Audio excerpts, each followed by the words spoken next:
welcome to a little tutorial. I know I normally don't do these kind of things, but I thought, why not? Because I've noticed some of my friends have been starting off with Adobe Animate or Macromedia Flash, and so I decided, why not? Why not just make a little tutorial? Because Adobe Animate is kind of a rough program to start off with, but why not?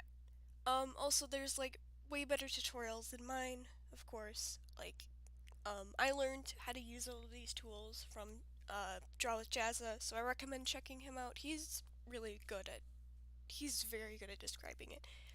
But anyways, if you are here and you do want to learn from me, that's cool. Go ahead. Um, but yeah, so you start off with this when you usually open the application, and I have these as kind of my templates. I know you can start off with this. When you click on templates, you have all of this stuff, basically. And this is just kind of like, right here it shows the canvas size, and it just shows like what you want the size to be. But, yes. Okay, so, anyways, we do need to go back to templates, because when you click on templates, general, and action script, this will basically tell you when you open your program, this is what you want it to end up being. So, with this, the ruler units, you can also do it to pixels.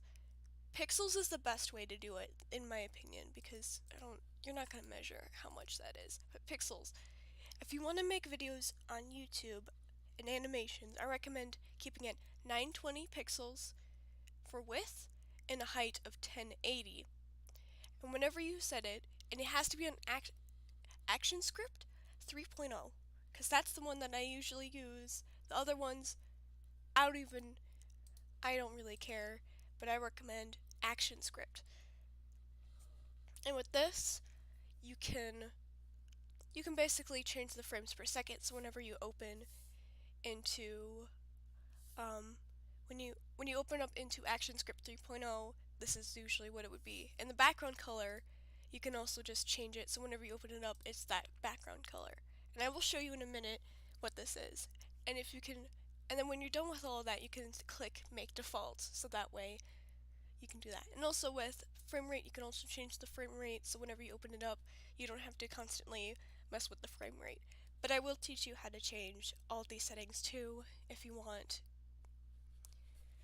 And you can do that. And so when you're all done, you can just click Make Default, and then click OK. And you could also edit the description too if you want. I'm pretty sure, yeah, you can actually. Never mind. You don't have to really worry about anything else. You can also mess with these.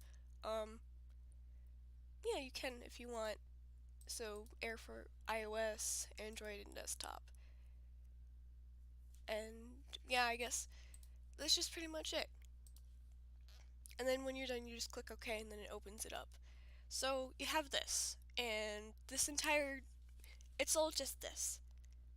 And the stage is basically the background, which is right over here. You click on that, and you can change the color to whatever that is already set up here. But I'm just gonna keep it at like a kind of like a nice color here, to not too bright. So you start off with this, and the entire canvas keeps up the entire screen. What I usually go for is to click here, and I usually have it at 58. So that way I can see outside of the canvas and the entire canvas itself. So that way I know, like, if I draw my character, it won't like be cut off at the bottom, and you can see like the space between like the canvas and the actual character. So it doesn't really have that like line at the bottom, if you know what I'm talking about. But yeah, so you can also change the size here, which is, since I set it as like pixels is going to be the usual thing, you can also change the size right here. The width is 1920 and the height is 1080, which is usually the size you need for making videos and animations, and that's what I recommend. Frames per second.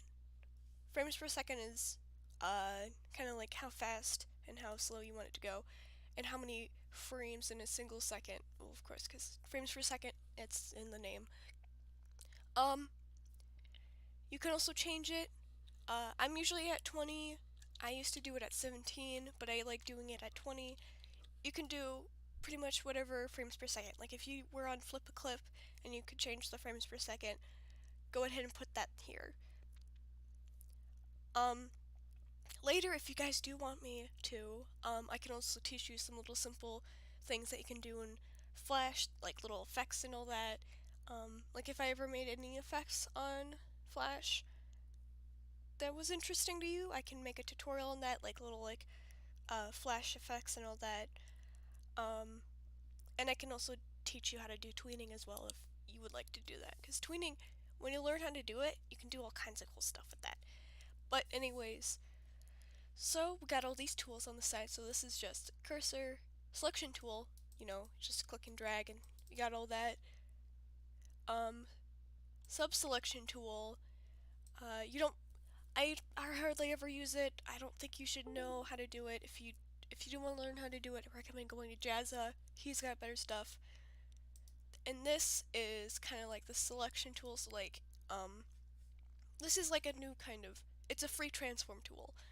And if you click on that too, you have gradient transform tool.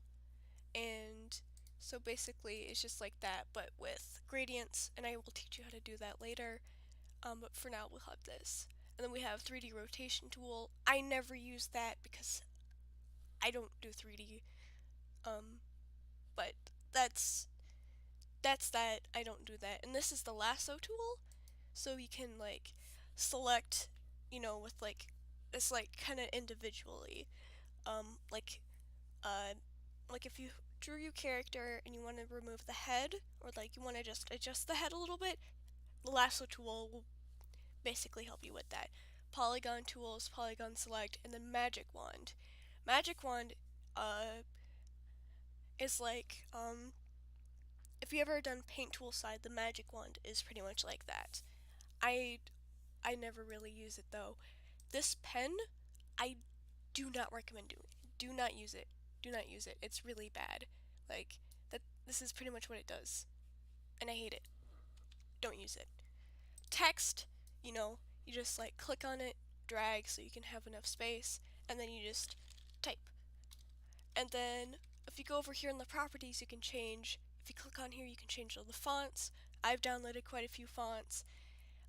If you've downloaded fonts, they have this little text icon here.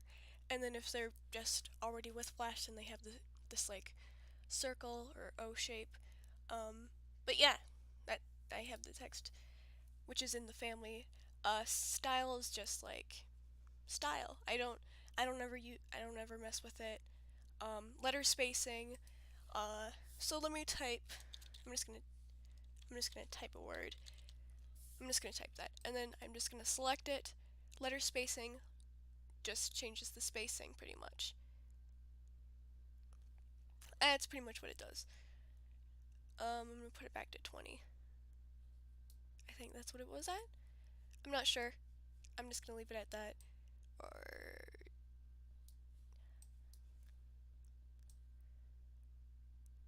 there. I'm just gonna leave it at that. Size. You just change the size. You can drag. You can also click on it and just change the size. You have to always highlight it, of course, too. And then if you want, you can drag it, change the size, and all that. The color, you have to select it, and then you can choose the color you want of the thing. But yeah, you always highlight it, so you can do that.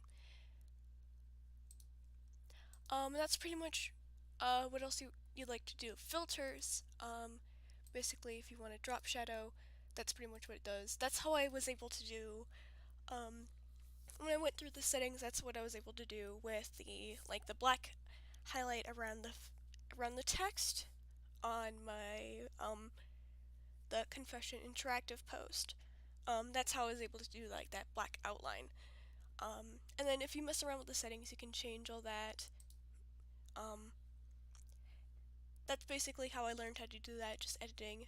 Blur, Pretty much that makes it kind of blurry.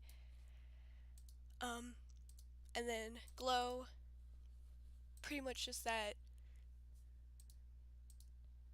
You know what? I could have just done glow for the outline, but I didn't, I guess. And yeah, you can just mess around with that. Accessibility, nothing. Options, really nothing. Paragraph, just kind of like, like whenever you type in docs, this is pretty much what it is. But yeah, that's text. Line, it's a line. It's a line tool. That's pretty much what it is. This is this is a square tool, rectangle primitive tool, and then you can like adjust it if you want. I normally just use the rectangle tool. I'm not really sure how to use the rectangle primitive tool. I never use it anyways. Circle tool, polystar tool, makes that. And yeah, but with these, let me deselect that, sorry. With this, let's see. I'm gonna select this and move that over. So you see when I select it, you can see the darker outline and then your color. So how to change the color of it, you go into here, the fill color is usually just that. You can change the color of that, and you can also change the outline. And if you don't want an outline, you can just do that and then it's gone. And then there's no outline. That's what I usually do when I do like shapes for a special background or different effects. I usually just have it as the fill and there's no line. So I usually keep it at that. Yeah, and if you want to delete it, just click on it and just press delete or backspace and then it's gone. There's this tool. I never use it. I recommend not using it. It's just like it's a pencil tool. I never use it. It's gross. I hate it. With this, with this paintbrush tool, it has like different effects to it. Basically it's like, if you use Fire Alpaca, it's like, when you use the leaf tool or whatever, and you draw and it does like all kinds of different stuff. And you can change the style too, and then it does that. It does all kinds of different effects, like kind of, yeah. Alright, and then the big tool that I always use is the brush tool for drawing. And there's a lot of stuff that you should know about it. I never use this, because you never use that. But this is a really good tool if you're going to be drawing. I recommend using it. Don't use the pencil, don't use the pen, don't use the paintbrush, just use the brush tool. Because the brush tool is your best friend for this kind of thing. And so if you want to change the color, you just click here, you can change the color. There's this, which basically is a gradient that's already set up right there. And there's all kinds of this. There's rainbow, there's that, there's this. There's all kinds of stuff here. And basically you can also select whatever color that is out here too. So like I can just grab color from there, and there we go. You can grab any color, and you can also change, you can also click on that, and you can also like grab a color like that if you want to too, with the color picker, which is here. And if you want it transparent, there you go. But that's not going to do anything, of course. Object drawing mode is off, because if you draw with that and you select on it, let's see, it's just going to do that. I recommend not doing that. Just keep that off. And you can also enable it here if you know how to do it, and then you can select it there. But I recommend keeping that off. Stroke with, let me just change it to a color. Stroke and width, there's all that. But you normally don't touch that. Because all of that stuff is normally for the paintbrush. So if you want to do, you can do all kinds of different effects with that. With the brush, you can change the size of it. So if you want like kind of like a pencil-y style or a sketchy style, can keep it at 1. And that is good enough for you. And when you want to delete a frame, you just click on it and delete. Bone tool, I never use it. You can learn how to do it. I don't use it. Bucket tool is really good. Since this isn't bit based, you won't have any like dotted like inside. So if I draw kind of like this and then there, I can take the bucket tool and fill it. But sometimes when you click on it, it's not going to fill, because with the bucket tool, you got to go down over here and you see the circle? Gap size. Close small gaps. And then you just got to keep like messing with it until you can fill it, and there you go. Because sometimes you might have little gaps when you're drawing, and so when you have the bucket tool, this is not like pixel based. So whenever you fill in something, it's gonna be good. You'll be fine. You won't have to like do any of like the extra stuff when you usually use a bucket tool on a drawing program, because it'll fill in any gap. And so that's usually when I usually draw frames, that's what I usually do for filling and drawing. There's the bucket tool, and I never use the lock fill, but I do use the gap size whenever I have like an open gap that like I can't really fill in, and so I just use that. Ink bottle tool, I never use it. This is the dropper color, so that will change the fill color. It won't change the stroke color. Eraser tool, it erases stuff. It will look white so you can see where you have erased, and then it's all gone. This width tool, I never use it. Camera tool is for when you're going through your frames or your animation. You can adjust so you can have it move across the screen and basically do all that, so you don't have to change the actual animation itself. You can just change the camera to zoom in, zoom out, kind of rotate, and yeah, it's a really cool tool. It never works for me. Adobe Animate doesn't like it, probably because they use ActionScript. I'm not sure, but I never really use it. The hand tool, you can use it to move your canvas around. If you click on it, you got rotation tool. You can rotate it, rotate your canvas, you know. And if you ever have your canvas like kind of weird like that, just go up here, center stage, and it'll reset it. Time scrub tool. Let's see. I'm just gonna go all the way over here. Time scrub.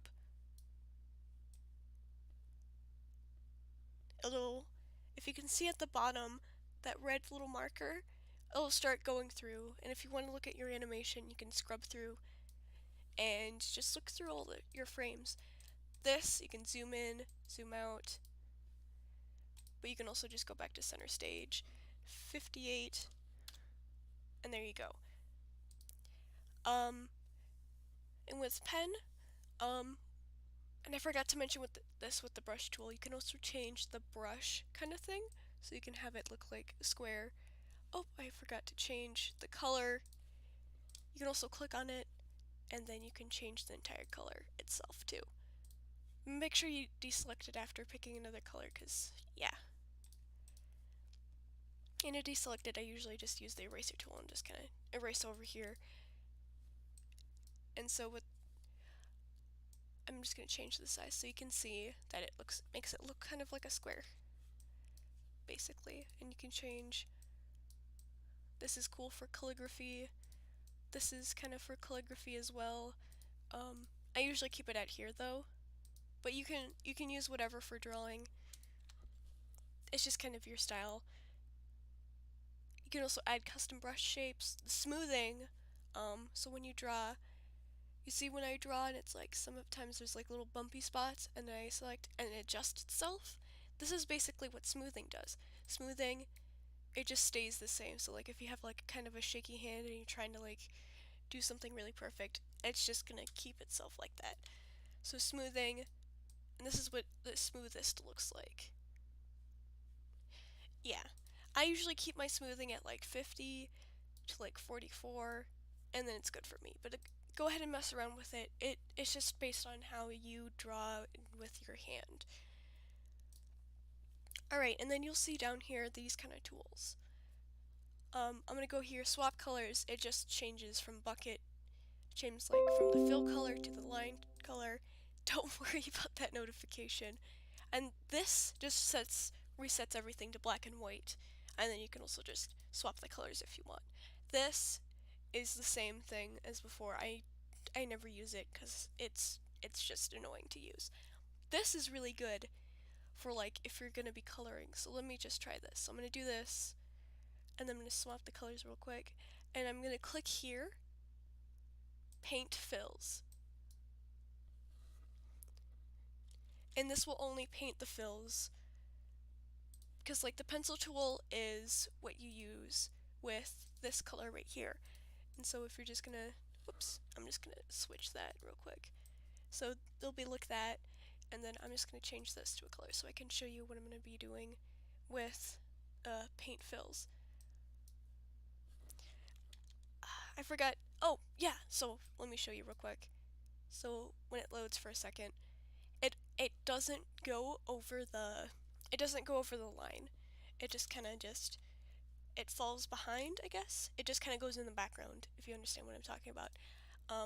Paint behind, it basically, when you're drawing, your line will just go behind everything else. Paint selection, if you select an area, it'll only draw in that area, but not when you do this. Like if you select a part of the drawing, and it will only like draw in that area.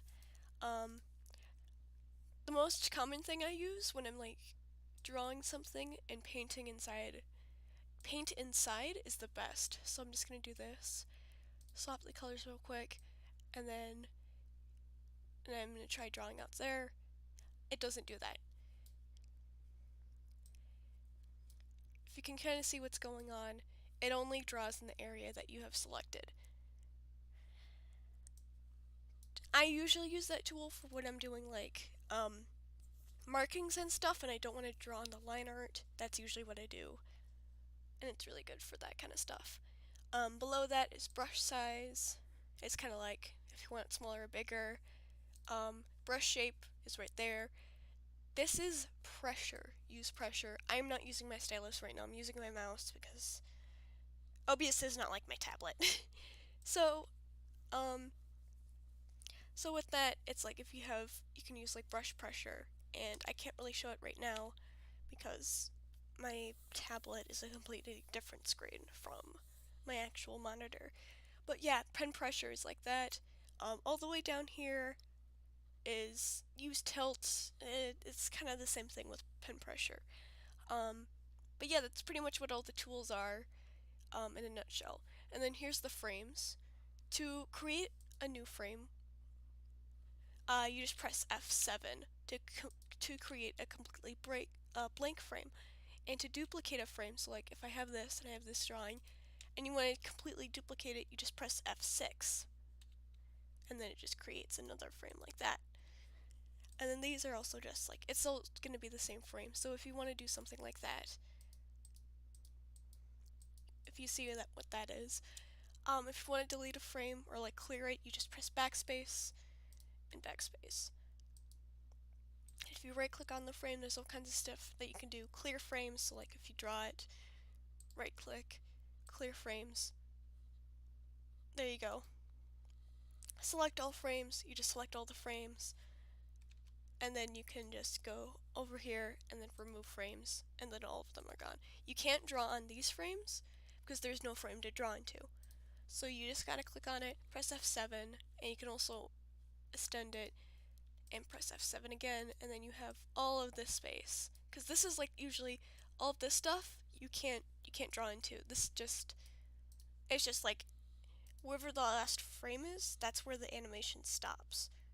So if you have an animation here and you're just kind of like, imagine this is just like an animation. It will keep going until the last frame stops. So when you have an animation, delete all the extra frames that you haven't drawn into. So that way when you export it, it doesn't have like extra stuff. And also to test a movie with like the sound audio, and I can teach you how to do the sound audio in a little bit. You just go to Control, and then Test Movie or Test Scene. And then it'll play the animation with the audio that you have put into. And I'm now going to show you how to do the audio. So, with the audio, to put it in, you drag it from your desktop into the library, and you can drag it into the frame. So let's say this is my music audio, and it'll be right here. And I'm going to show you real quick. So I'm going to put this off to the side, and you can see all of this stuff. So what I have here is some audio. I'm going to put it into my library, and there it is, right here. The audio is right here. So I'm going to drag it, make sure that I have that thing here selected. I'm just going to extend that. And then you see it right here. And to extend it, you have to go over here, press F7, and then you can do that. And then you can click on this and drag it all the way down, and you have more audio. But what if you want to listen to the audio? You just gotta select all the way down here, press enter, and there you go. And then you press enter to stop. But what I've also noticed is that when you have problems with it, like after you stopped it, it just keeps going. You have to make sure you have the sync at stream, not event, because otherwise this will happen. Or I just won't do it, I guess. Well, either way, I guess it's just not gonna do it. Faucet for the eraser tool. It's like a fill bucket, but with the eraser, pretty much, essentially. But yeah, I'm sorry if this is confusing. I'm helping just a little bit. I'm trying. Let me just erase all that. Whatever. You can't really delete audio. Audio is just there. It's also just, and also when you press F7, it'll just, yeah. F6 on the audio, it's a completely different frame. It's just there. Don't draw on the audio. Have a separate layer for the frames.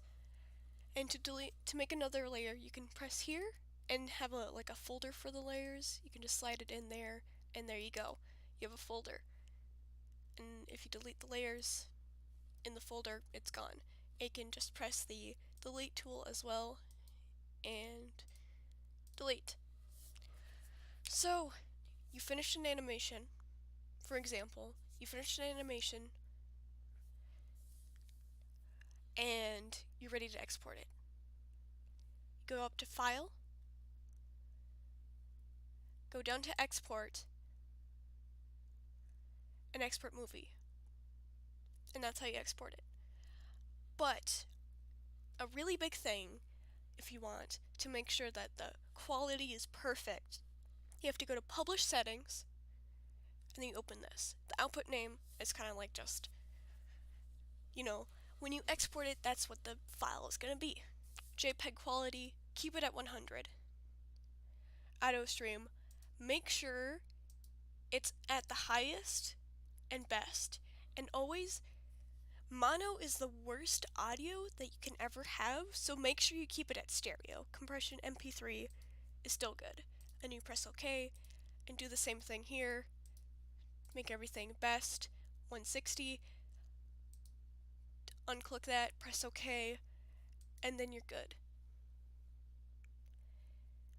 And then when you're done, you just press OK, it'll save it, File, Export, Export Movie. And then when you export it, it's just an SWF file. What are you going to do with that? You can't upload it. So what I have for that is I have Swivel. If you go online and search Swivel, Swivel. SWF to video.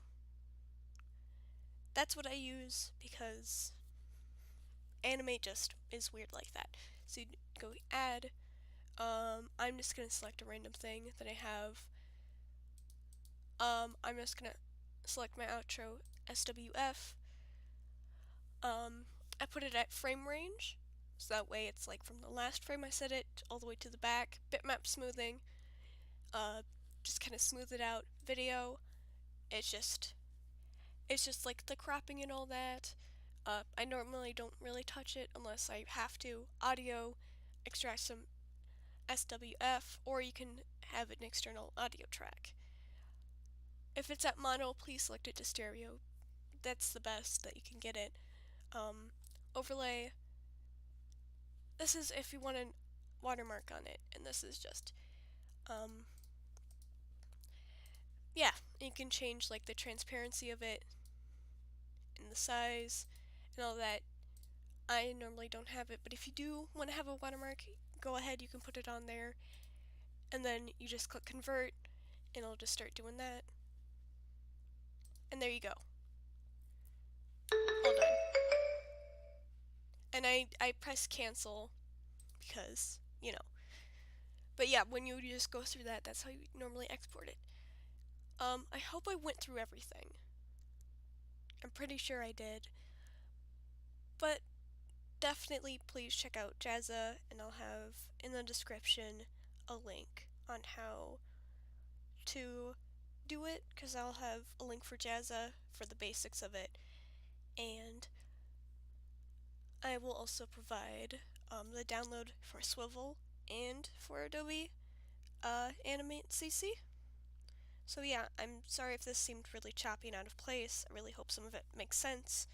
And if not, just go ahead and watch the Jazza video. And yeah, thanks for watching. I really hope I helped in any way to simplify this. Anyways, have a good day. Bye!